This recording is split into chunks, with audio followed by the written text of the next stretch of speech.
Une 7e vague dont on parle de plus en plus dans les médias, une 2e dose de rappel qui est en cours et le masque qui revient dans les transports. Le Covid-19 qu'on avait opportunément oublié pendant les législatives et la présidentielle fait son grand retour maintenant que les élections sont passées.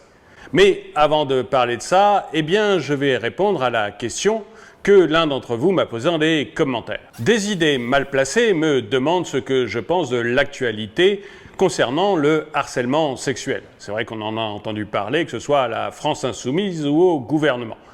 Daisy, je ne sais pas trop quoi en penser parce que ce n'est pas mon expertise. Par contre, je vois qu'il y a une certaine asymétrie. Quand un homme parle de sexe à une femme, c'est du harcèlement. Et quand une femme parle de sexe à un homme, c'est 3,99 € la minute. Vous-même, si vous avez des questions à me poser, n'hésitez pas à le faire dans les commentaires. Bonjour et bienvenue dans cette nouvelle vidéo de Draw My Economy. Aujourd'hui, on va donc parler du Covid-19 qui fait son grand retour en France. Depuis le début de l'année, Alain était relativement tranquille. Alors c'est vrai qu'il y a l'inflation et puis il y a la guerre en Ukraine, mais au moins au niveau du Covid, il trouvait la situation réglée. Il faut dire que pendant les élections, que ce soit les élections présidentielles ou les élections législatives, le Covid était sorti des radars. Pourtant, le nombre de cas avait été important, mais curieusement, le gouvernement n'en parlait plus. Et Alain, maintenant, il a de nouveau cette inquiétude qui revient. Il a cette inquiétude qui revient parce qu'il a entendu que maintenant on était à 700 cas pour 100 000 habitants. Et il sait qu'Elisabeth Borne, la Première ministre, a récemment convoqué dans ses bureaux tous les préfets et les responsables d'ARS pour faire le point sur le Covid. Et à l'intérieur, il n'a qu'une seule peur, se retrouver à nouveau confiné. Pour lui, toute cette période de masque, de confinement et d'interdiction d'aller dans des restaurants, d'avoir un pass vaccinal, etc., ça a été une catastrophe. Et donc, sa grande peur, c'est qu'on revienne à ces périodes de restriction. Est-ce qu'on va avoir un masque pendant l'été, peut-être un pass sanitaire, ou de nouveau des confinements maintenant que les élections sont passées? Mais le gouvernement semble avoir changé d'avis sur le Covid-19.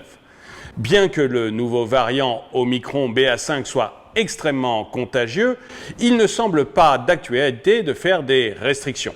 L'actuel ministre de la Santé, François Braun, comme celle qui était juste avant, Brigitte Bourguignon, et qui est restée 1 mois et demi, tous les deux conseillent de mettre le masque dans les transports en commun et se montrent à la télévision avec des masques, mais aucun des deux ne l'oblige, en tout cas pour le moment. Et de la même façon, le pass sanitaire est encore obligatoire dans certains lieux de soins, mais ne semble pas devoir être généralisé, que ce soit pour circuler hors de France ou même en France pour aller dans les cafés et les restaurants. Bref, on a un gouvernement qui semble plus tranquille sur le Covid-19. Il faut dire qu'il n'a pas tellement le choix. En fait, je pense qu'il y a 2 choses qui obligent le gouvernement à faire attention. La première, c'est que l'on parle de plus en plus des effets secondaires du vaccin. Et on voit maintenant dans des médias mainstream des publications sur des effets secondaires, notamment cardiaques, pour les jeunes. Donc, ça va être très difficile d'obliger de nouveau tout le monde à avoir une 4e ou une 5e dose de vaccin. Et pour l'instant, le gouvernement ne fait que conseiller très fortement aux plus de 60 ans et aux personnes fragiles de vacciner. À mon avis, c'est ce qu'on aurait dû faire depuis le début, plutôt que de forcer absolument tout le monde à se vacciner. Mais passons. Donc ça, c'est la première chose, c'est les effets secondaires qui deviennent de plus en plus reconnus. Et puis, la seconde chose, c'est que maintenant, l'État manque sérieusement d'argent. En 2020 et 2021, on a creusé la dette sans compter, plus de 500 milliards de dettes supplémentaires. En fait, on pouvait obliger la population à rester chez elle puisqu'on empruntait à la BCE de l'argent à taux 0. Ça ne coûtait rien d'emprunter.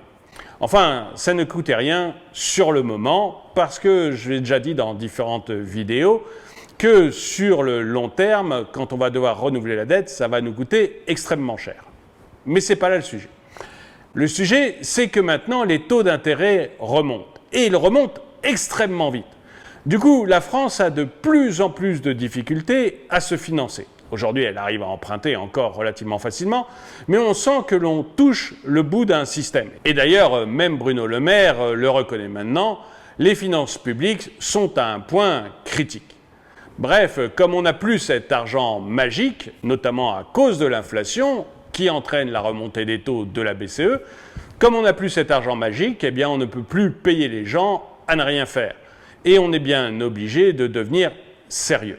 Du coup, eh bien, ces deux choses vont probablement obliger le gouvernement à être beaucoup plus sage et au moins à ne plus stopper l'économie du pays.